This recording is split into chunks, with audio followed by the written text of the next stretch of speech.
Michael is chauffeuring me to my boob job today. Should have had a little hat. Lucky him. Say bye-bye. Bye. Are you excited that I'm going to be put under for like new titties?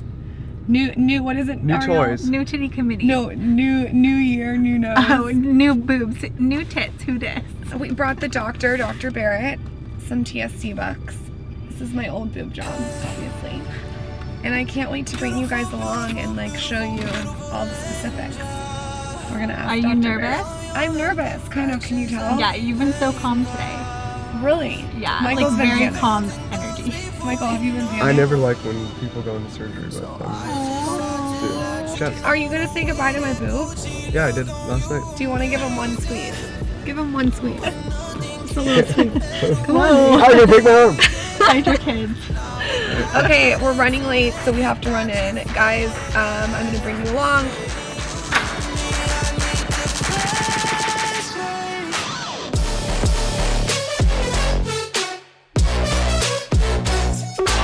How are my boobs looking? They look youthful and perky. I love the word youthful. Youthful is like the best word, don't you think? Yeah. I just feel like they're like a little sore still, so I just want to make sure they're looking fleeky. I feel like I should name them. You guys tell me what I should name my boobs below. Something like really good, like Fletsum and Jetsum. Remember from The Little Mermaid? Like my poopsies. No. You don't remember that? When We need to watch again. You need to watch that movie again. I feel like there's a lot of references happening and you don't know about that movie. Fletsum and Jetsum. Okay. Are we ready? Okay, so I got my boobs done probably 10 years ago. I got them done by Dr. Kincaid in La Jolla. He sadly passed away, and after 10 years, it was time to get them redone again. I could just sort of feel it.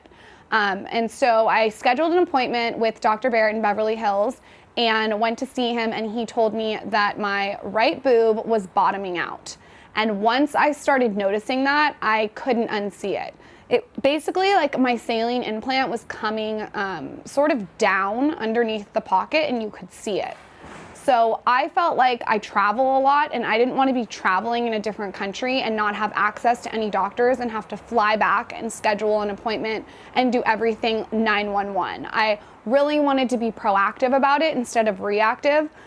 Sometimes I tend to sweep things under the rug until they become completely chaotic and I have to deal with it. With my boobs, I wanted to be ahead of it. So I just really wanted to get ahead of the whole situation. I didn't want the right boob to drop more.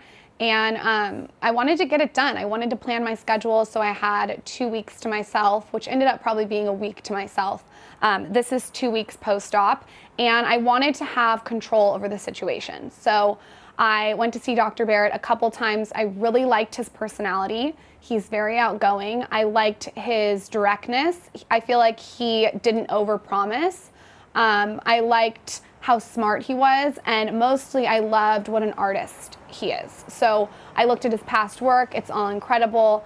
Everything that he was about was very fitting for what I wanted. He doesn't like to go too big. In fact, I don't think he'll fill any implants over 700 cc's. He's conservative.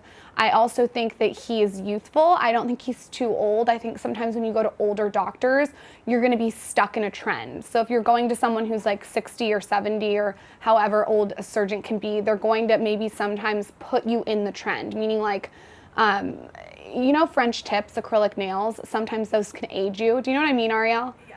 Yeah, so you wanna always be evolving. You know what I mean? So with Dr. Barrett, he's not too old. He's on the pulse, I guess is what I'm trying to say. He's not going to be too trendy, but he's not going to stick me in a generation, if that makes sense. And I think that's important when you're considering something that's on your body.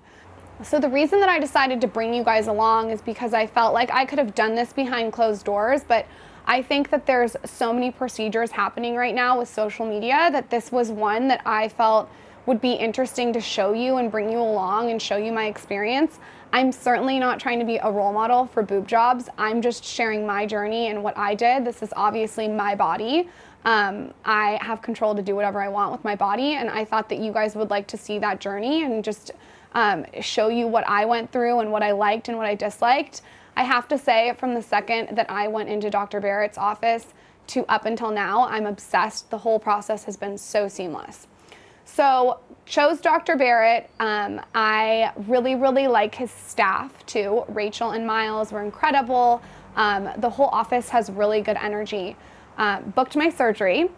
So the night before surgery, I was obviously nervous just because it's surgery and I hate needles so much. I had to get my blood drawn a week before surgery, which nearly gave me a panic attack.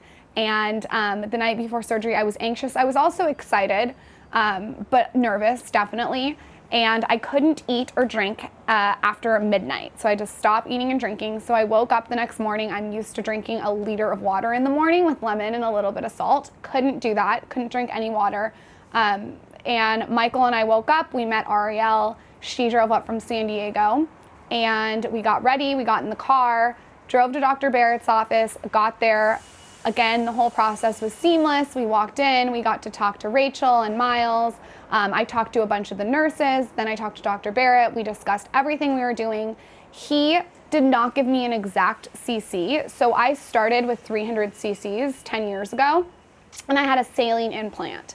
I decided that I wanted not to go bigger, but I wanted just a little bit more volume, and I wanted, I'm just like gonna touch my tits for you.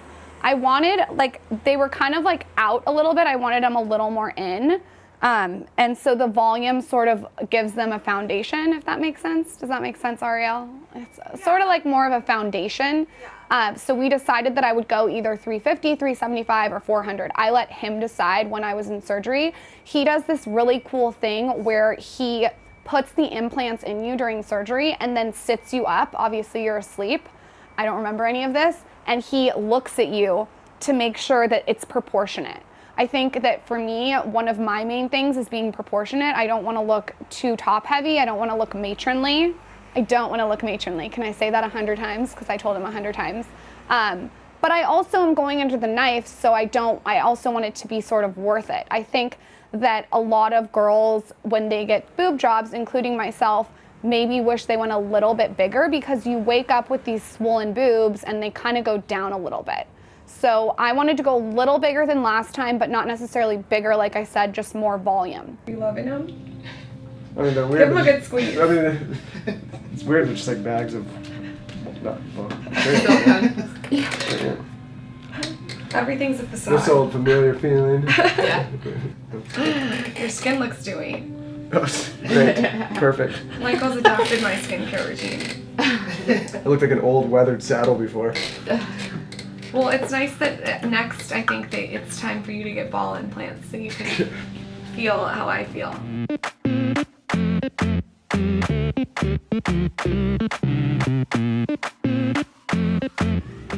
So Michael, 5 seconds before I'm going into surgery, just asked if I would post the podcast content.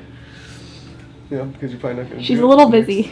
7 days. I know, but it's just unbelievable. I'm getting text messages from people asking me to do things. I can't wait to play the surgery card. It's gonna be really, really fucking evil. Okay. No. What do you want? Are you nervous? Are you scared? Little bit. Are you scared? Why are you looking at me? You're nervous. I will be fine. I don't.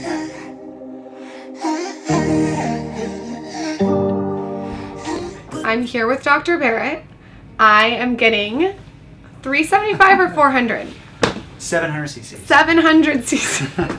And safest entrance site. There are 4 main types of incisions. There's perirelar, inframammary, through the armpit, and actually through the belly button. The rule of thumb is you want to keep the distance to where your implant is going to be as short as possible. My favorite incision is actually through the areola, the bottom part of the areola, because the risk is really, really low with all the new techniques that we're doing in terms of capsule contracture, but it provides the best implant placement and shape. Okay, this is a saline implant. You can see right off the bat, rippling. That's the #1 problem with saline, and feels like a water balloon. Check this out. This is a silicone implant, smooth and round, very lifelike.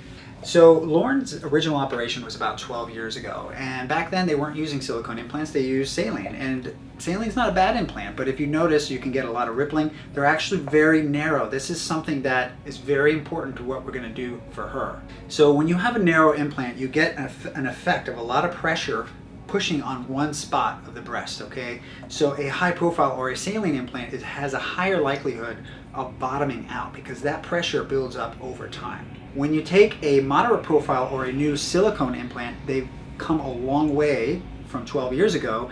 They make them so that they're different profiles and they can actually expand the amount of pressure they put on the surface area so it's not as heavy. So in breast revisions, we typically like to keep the same incision. Luckily, Lauryn had below muscle placement, so we're going to keep that. The reason why is because we want that natural teardrop shape. Imagine, implant goes underneath the muscle, you have nice teardrop shape versus a very fake rounded look on top of the muscle. So bottoming out can often happen from an inframammary incision. That's another reason I like to use a peri-reeler. It can also happen by using a high profile or a saline implant. That's why I stay away from high profile implants. They're very narrow and heavy on a small surface area. Boom, you can imagine it dropping much faster. So if a saline implant does rupture, it's not harmful. It just deflates the breast right away. But it is just a scheduling it in your life. Having to do it very soon versus being able to schedule it is the major reason to do it proactively like Lauryn. So we went into surgery. I walked right in and the anesthesiologist put me out. But you took Instagram first. I took an Instagram first. I did take an Instagram.